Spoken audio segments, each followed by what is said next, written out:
안녕하십니까, 이진우입니다. 우리나라 음식점에서 외국인이 일을 하려면 입국 전에 반드시 특정한 조건이 붙은 비자를 발급받았어야 하는데요. 정부가 내년부터 이 규제를 풀기로 했습니다.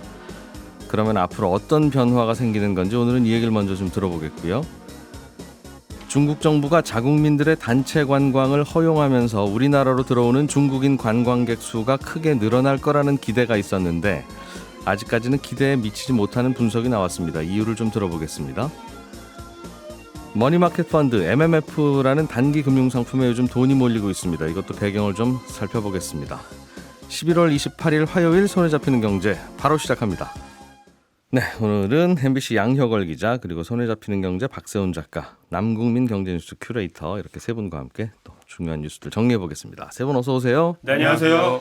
자, 내년에 외국인이 우리나라로 취업할 때 뭔가 변화가 생긴다는 건데, 네, 양 기자님, 취업할 수 있는 업종이 늘어나요? 맞습니다. 지금까지 외국인으로 취업한 사람들은 이제 비전문 비자, 그러니까 이제 소위 단순 노무 비자라고 불리죠. 이 라인으로 입국했을 때 할 수 있는 게 정해져 있었습니다. 이 라인이 비자 이름이에요? 맞습니다. 비전문 비자를 이야기하는 건데 예. 제조업이나 건설업, 어업, 농축산업에만 취업이 허용됐었고요. 그러니까 우리가 사실 일상에서 주로 마주치는 서비스업 같은 경우에는 폐기물 처리나 창고업 등을 빼면은 사실상 취업이 안 됐습니다. 몸 쓰는 일만 주로 한다 그런 뜻인가 봐요. 맞습니다. 예. 그런데 이번 결정으로 취업할 수 있는 업종이 좀 늘어나면서 임업하고 광업 그리고 음식점업까지 넓어졌거든요. 그래서 음식점업은 내년 4월쯤 고용허가서 신청을 받습니다. 그러면 내년 여름쯤에는 이 업종에 실제 근로자가 투입될 걸로 보입니다. 그럼 지금까지는 음식점에서 외국인이 일하는 게 안 됐었다는 뜻 같은데. 네. 음식점에서 외국인들이 일 많이 했었는데. 네, 이게 제한적으로 H2라고 하는 방문 취업 동포 비자를 받은 중국 동포, 흔히 우리가 이제 조선족이라고 부르는 식당 직원분들이 많았던 거고요. 이건 별도의 동포 비자라고 있었군요. 맞습니다. 이거 받고 들어오셔서 일한 거다. 네. 아니면 재외 동포 비자가 따로 있습니다. F4 비자가 있어야 가능했고 여기에 이제 유학 비자인 D2 비자를 받은 유학생들이 음식점에서 아르바이트를 하는 수준이었거든요. 예를 들어서 뭐 베트남 음식점에 가보면은 뭐 학생들이 많이 일하고 있는 모습을 볼 수 있었고요. 근데 이제는 음식점업에도 일반 이제 취업 고용 허가제 비자를 가지고 일할 수 있게 된 겁니다. 그동안은 학생 동포 한국인으로서 외국에 거주하던 사람만 와서 일할 수 있었는데. 맞습니다. 예. 근데 일단 모든 지역에 다 일을 할 수 있는 건 아니고요. 일부 지역에 시범 도입하고 그 범위를 넓혀 나가기로 했거든요. 그래서 제주와 세종은 전 지역 가능하고 나머지 곳들은 약 100곳의 기초자치단체, 그러니까 시군구 기준으로 뭐 서울, 부산, 다른 대도시에서도 주방 보조 업무가 가능해집니다. 또 시범 사업이다 보니까 인력 관리가 또 중요하고 이 휴폐업이 많다 보니까 5인 미만 사업장은 업력이 한 7년 이상 정도 돼야 되고요. 5인 이상은 한 5년 정도만 넘으면 됩니다. 규모가 좀 크거나 설립된 지 오래된 안정된 식당에만 보내겠다는 뜻이네요. 맞습니다. 일단은. 네. 그러면 이제 식당에서 일하는 외국인을 더 자주 쉽게 만날 수 있게 되는 겁니까? 네, 맞습니다. 이게 앞서 말씀드린 E9 비자의 경우에는 외국인 근로자 규모가 내년에 역대 최대치를 기록할 걸로 보이거든요. 확 늘었습니다. 내년 고용허가제로 국내에 들어오는 인원이 16만 명이 넘을 걸로 보이고요. 올해보다 거의 한 40% 확 늘어난 겁니다. 제도 도입 이후 가장 많고 업종별로 보면 역시 이제 제조업이 거의 10만 명. 그리고 가장 많고요. 농축산업이 16,000명. 그런데 아까 말씀드린 음식점업이 포함된 서비스업이 이제 10,000명을 훌쩍 넘으면서 세 번째로 껑충 뛰어 오른 겁니다. 그래서 내년에는 광업, 임업도 함께 열리거든요. 그러면 이 업종들의 인력 부족에 어느 정도 좀 숨통이 트일 걸로 보입니다. 그러니까 음식점에도 새롭게 외국인들이 더 들어올 수도 있고. 종전에 음식점 말고 외국인들을 받았던 제조업, 건설업, 어업 뭐 이런 쪽에도 종전보다 한 40% 가까이 더 많이 들어온다. 쿼터가 늘어난 겁니다.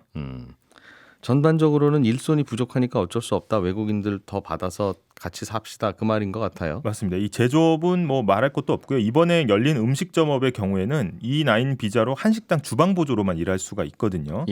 식당 일, 그러니까 특히 주방 일이 고된 업종으로 이제 인식이 되다 보니까 내국인이 좀 기피하게 되고 일할 사람을 구하지 못한 식당이 굉장히 많았습니다. 그래서 이번 조치로 이쪽은 좀 사람 구하는 게 좀 나아질 거다 이런 전망이 나오고 대신 이 비자로는 홀서빙이라든지 아니면 계산 업무는 할 수가 없습니다. 그래서 정부는 뭐 언어 소통에 사정의 어려움이라든지 아니면은 내국인 일자리를 좀 종합적으로 고려했다 이렇게 밝히긴 했습니다. 주방 보조만 가능하다. 네, 맞습니다. 예. 그래서 내국인이 잘 가지 않는 이제 빈 일자리를 이제 타겟팅했다 이런 설명이고요. 전체 노동시장 측면에서 보면 이제 일할 사람을 구하지 못하면 임금을 올려줘야 되고 결국은 임금이 물가 상승 압력으로 돌아오는 건데 이런 상황에서 정부가 노동 공급 그러니까 기존 내국인 인력은 그대로 둔 상태에서 근로 시간을 좀 바꿔보려고 노력을 했었거든요. 예. 근데 사실 이게 의도대로 개편이 되지는 않았습니다. 좀 더 일 바쁠 때는 많이 합시다라고 했다가 좀 반발이 있었죠. 네, 최대 예. 주 52시간제에서 뭐 근로시간 정산 단위를 좀 늘려보려다가 강한 반대에 부딪혀서 지금 뭐 수정을 반복하고 있죠. 근데 일단 이렇게 막힌 상황에서 다른 한편으로 외국인 근로자를 좀 확대하면서 비용 인상 압력을 좀 낮추려는 거 아니냐 이런 해석도 나오고요. 실제 외식 물가 인상의 주범을 조사해 봤더니 식당 인건비가 계속 거론되니까 그러면 이제 비자 업종 확대를 좀 하자 이렇게 이제 고려한 거거든요. 그래서 마치 우리가 국내 시장에서 공급이 부족한 상품이나 이런 물건 서비스의 경우에는 해외에서 수입을 와서 해결하듯이 노동 공급 문제도 외국인 근로자를 이제 수혈해서 임금 상승 압력을 좀 빼려는 거 아니냐 이런 이제 해석이 나오고 있습니다. 그런 배경이라는 거죠. 네. 생각해 보면 우리나라도 예전에 우리가 좀 어려웠던 시절에 네. 독일에서는 광부 간호사 모자라서 네, 거기서도 맞습니다. 탄을 캐야 되는데 네. 독일인들은 안 가려고 한다. 네. 그러니 좀 와서 좀 일해주라 해서 뭐 가기도 하고 그랬었죠. 네, 이게 이제는 상황이 180도 바뀐 거고요. 이제는 적극적으로 인력을 이제 모셔오는 나라가 된 건데 어제 통계청에서 나온 청년 세대 보고서를 보면은 청년 세대는 만 19살부터 34살까지를 이제 분류하는데 혼자 사는 청년 늘고 결혼하지 않은 비중도 80%를 넘었습니다. 그러니까 30년 뒤에는 청년 인구가 지금의 절반 수준으로 반토막 날 거다 이런 우울한 전망이었는데 네. 결국 그러면 노동력 부족을 어떻게 채울 것이냐 했을 때 사실 단기적으로는 두 가지 중 하나입니다. 요즘 많이 보이는 키오스크, 그러니까 무인기나 이제 로봇이나 기계로 대체를 하거나 아니면은 인력을 이렇게 수입해보는 방법밖에는 없는 거죠. 뭐 배경도 알고 다 이해는 돼요. 다만 이제 걱정스러운 면도 좀 있기는 있을 거다. 네. 이제 일손을 못 구해서 어쩔 수 없습니다라고 하지만 지금도 주방 보조를 일하는 한국인들도 있을 텐데 당연히 많을 텐데 맞습니다. 그러니까 주방들이 돌아가는 거 아니겠어요? 맞습니다. 예. 근데 그분들 입장에서 보면 당분간 임금 인상은 안 되겠구나.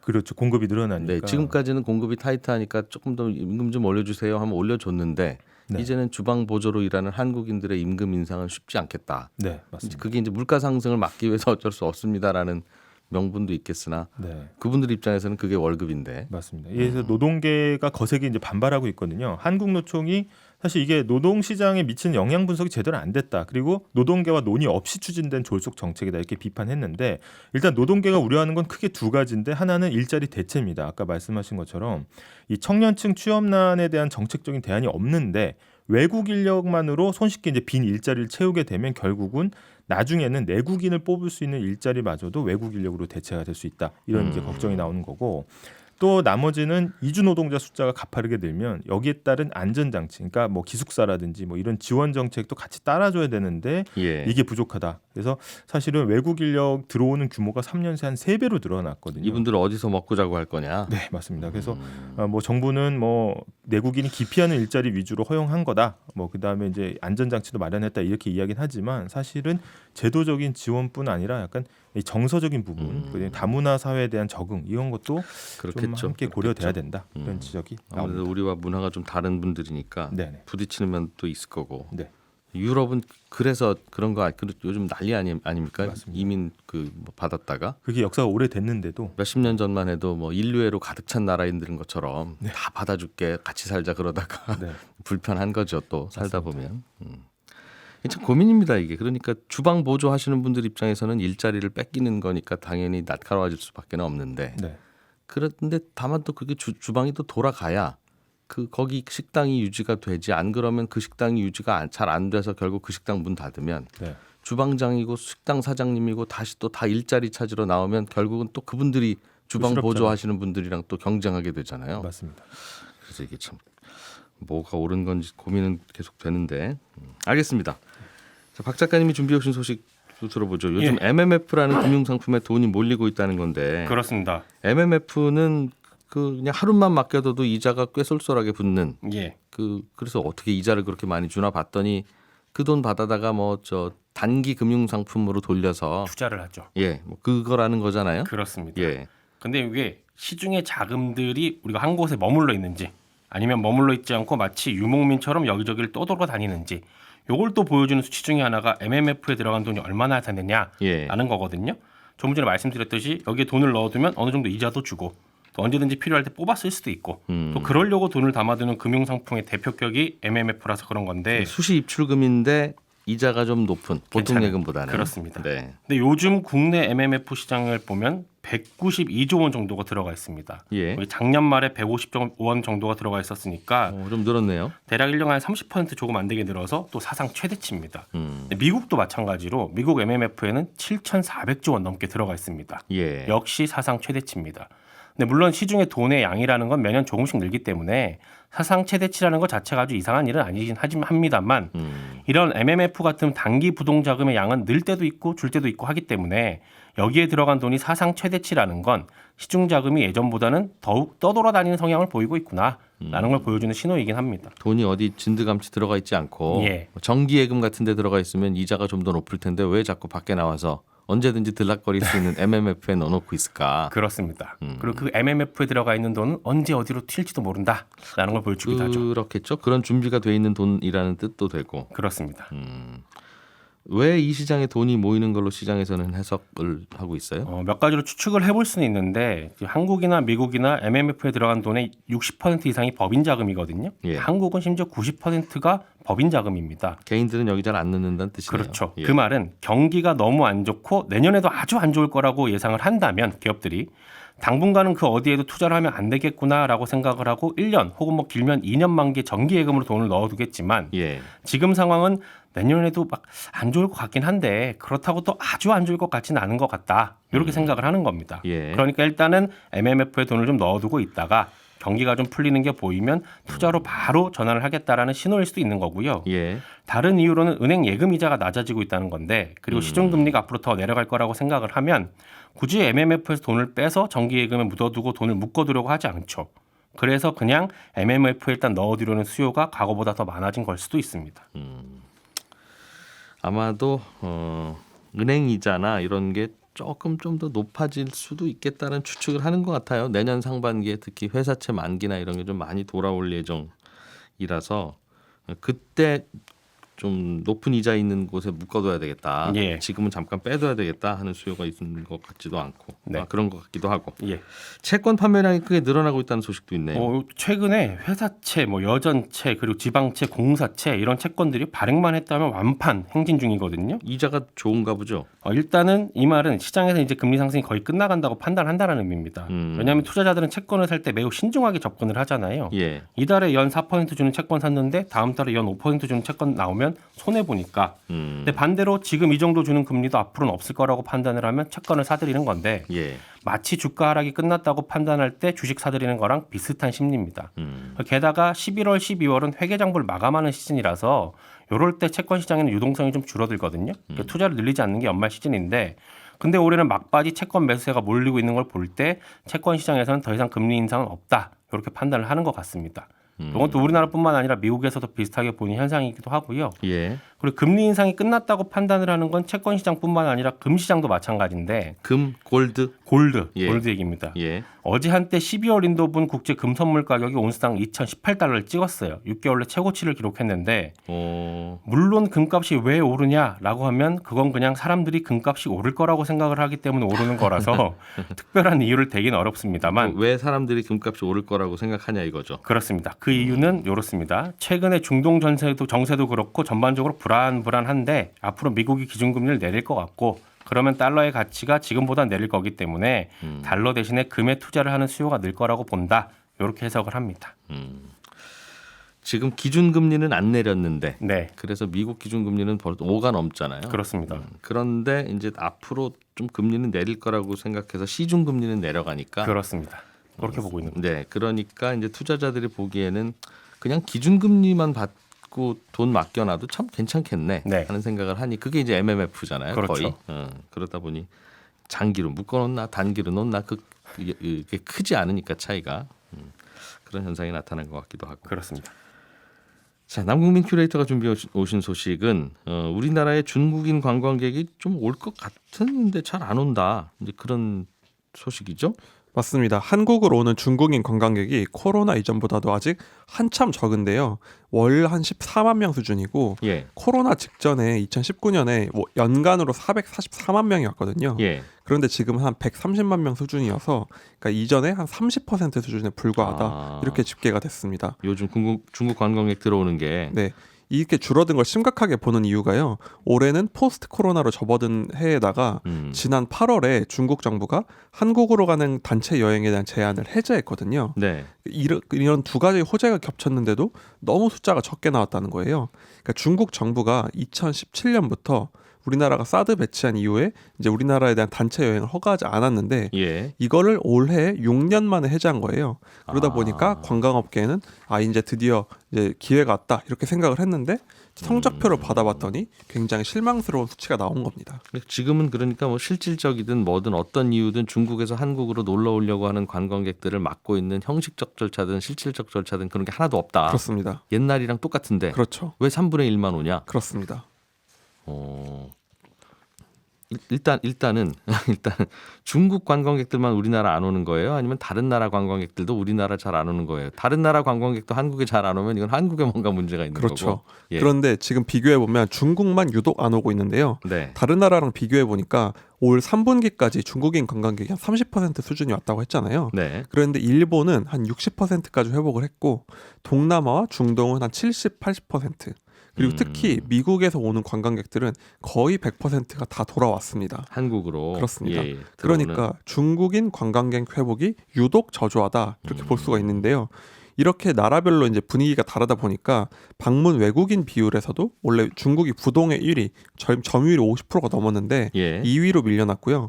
일본이 1위를 차지했습니다. 예. 그래서 지금은 미국, 대만, 베트남 그리고 일본이 우리나라를 주요 방문을 하고 있는 거고 중국은 16% 수준까지 떨어졌다 이렇게 볼 수 있습니다. 그렇게 몰려오던 중국인들이 안 오는 이유가 뭘까? 이제 올 사람들 다 왔나? 한 번쯤 다 와서 이제 한국 안 오나 싶기는 한데 중국의 인구도 많고 여전히 많을 것 같은데 중국 관광객이 아무런 걸림돌 없음에도 불구하고 잘 안 오는 이유를 뭐라고 분석하고 있어요? 현대경제연구원에서 이걸 분석했는데요. 크게 세 가지 변수를 꼽았어요. 먼저 가장 큰 이유는 역시 중국 경기 때문인데 저희가 여러 번 전해드린 것처럼 중국 경기가 지금 부동산도 부진하고 청년 실업률도 치솟고 디플레 얘기까지 나올 정도로 침체된 상황이라서 그게 영향을 미쳤다고 보는 겁니다. 예. 예전처럼 이제 중국인 관광객들이 전 세계를 휩쓰는 기간이 있었는데 지금 그런 분위기가 아니라는 거죠. 그러니까 중국에서 해외로 나가는 사람 중에 홍콩, 마카오, 대만 같이 중화권이 아닌 곳으로 나가는 사람이 예전에는 한 60% 정도였어요. 예. 그런데 지금은 이게 40% 수준까지 떨어진 겁니다. 그러니까 중국인들이 옛날만큼 해외여행을 잘 못 가고 있다. 이렇게 볼 수 있는 거고요. 예. 대신 중국 내 기차 이용은 1년 사이에 2배 늘었거든요. 이거를 보면은 해외여행 갈 여유는 없고 대신 국내 여행을 다니는 게 지금 중국의 분위기다. 이렇게 말할 수 있습니다. 여기저기 또 중국의 국내 기차도 많이 생기고 그랬나 보군요. 그렇죠. 그러니까 예전에는 여기 그냥 공항 가면 바로 나갈 수 있는데 기차 타고 멀리 가는 게 더 어려워. 그렇죠. 할 수 있다가 뭐 또 다른 이유로 분석되는 것들이 좀 있나요? 중국의 여행 트렌드가 바뀌었다 이런 지적도 나오는데요. 예. 중국인 관광객 하면 떠오르는 게 단체 관광, 이제 줄지어서 다니는 그런 거였는데, 버스. 네, 이런 건 줄어들었고 개인적으로 오는 여행이 늘고 있다고 합니다. 그러니까 한한령 이전까지는 중국인 관광객의 거의 절반이 단체 관광이었어요. 예. 그런데 이게 지금은 13%까지 줄어든 겁니다. 그러니까 몇 년 전에 뭐 뉴스에서 보면은 수백 명 중국인이 와서 뭐 치맥 먹고 갔다 이런 보도가 나오곤 했는데 네. 이런 분위기가 요즘은 사라졌다는 거죠. 대신에 이런 개인 여행이 늘다 보니까 30대 이하 청년의 비율은 늘었습니다. 그러니까 젊은 층 관광객이 많이 오고 있는데 사실 우리 입장에서 좀 아쉬운 점이 젊은 사람이 많이 오면 좋긴 한데 이분들이 좀 씀씀이가 적다고 해요. 그러니까 이전에는 중국인 관광객이 하루에 한 346달러를 썼는데 지금은 330달러 정도밖에 안 쓰더라. 예. 그러니까 우리 입장에선 오는 사람도 줄고 돈도 좀 덜 쓰더라. 이런 분위기인 거죠. 그렇군요. 이건 아직 데이터가 있는지 없는지는 모르지만 중국에서 다른 나라로 갈 때 한국만 예전처럼 덜 가는 건지 다른 나라도 다 덜 가는 건지는 한번 분석을 좀 해봐야 되겠네요. 그러니까 보통 처음에 이제 우리나라에 중국인 관광객들이 많이 몰려올 때도 아니 한국에 와주셔서 고맙긴 한데 왜 이렇게 오십니까? 뭐 어떤 게 제일 좋아요? 그렇게 물어봤을 때 한국인들이 좋고 문화가 좋고 신기하고 그래서가 아니라 쇼핑하려고 와요. 이제 그런 답들이 워낙 맞습니다. 많아서 그게 야 저게 이제 중국에서 살 수 있게 되면 안 오겠구나 하는 생각이 들었는데 실제로 그런 건 아닌가 싶기도 하고. 아무튼 뭐 우리나라에서도 일본 여행 많이 가는데 혹시 중국에서 다른 나라로 빠져나가는 건 아닌가? 일본 같은 나라 그것도 사실 걱정됩니다. 예. 모든 나라에 다 안 간다면 우리가 잘못한 건 아닌데 예. 이 부분은 뼈아픈 부분이 있는 게 세 번째 이유가 일본, 태국 같은 인기 관광 국가의 경쟁자를 뺏기고 있다. 관광객을 뺏기고 있다. 이렇게 얘기를 합니다. 거기는 가는군요, 중국인들이. 그렇습니다. 예. 특히 엔화가 굉장히 싸지다 보니까 우리나라에서 일본 여행 많이 가잖아요. 그래서 일본으로 많이 뺏겼고 또 태국 같은 관광 국가에 뺏기다 보니까 우리가 그 사이에 관광 경쟁력이 많이 뒤처졌다는 거예요. 예. 그러니까 앞에 두 가지는 사실 뭐 트렌드의 변화, 중국의 문제이지만 이 세 번째는 우리가 굉장히 뼈아프게 봐야 될 부분인 것 같습니다. 결국은 이제 쇼핑하러 오는 관광객들이 이제 슬슬 안 오기 시작한다는 건데 중국에서도 이제 다 쇼핑이 가능하니까 그렇죠. 걱정하던 상황이 온 건데 한참 중국인들 많이 들어올 때는 뭐 면세점 회사, 화장품 회사들이 주가도 많이 오르고 그랬는데 그렇습니다. 기업들도 좀 고민이 되겠어요. 그런 그 올랐던 주가들이 지금은 거의 제자리 혹은 그것보다 낮아진 상태고 8월보다 예. 낮아진 상태고 사실 경제적으로 뼈아픈 게 지금 연간 수입이 한 4조 원 정도인데 예. 한창 단 7조 원 정도 더 추가 수입이 있었다고 해요. 관광 수입이 그러니까 이거를 예. 지금 사라진 거니까 우리로서는 좀 더 노력을 해야 되는 부분인 것 같습니다. 그러게요. 예, 저희는 내일 아침 8시 30분에 또 찾아와서 인사드리겠습니다. 고맙습니다. 이진우였습니다.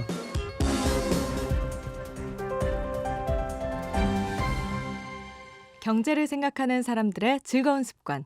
이진우의 손에 잡히는 경제.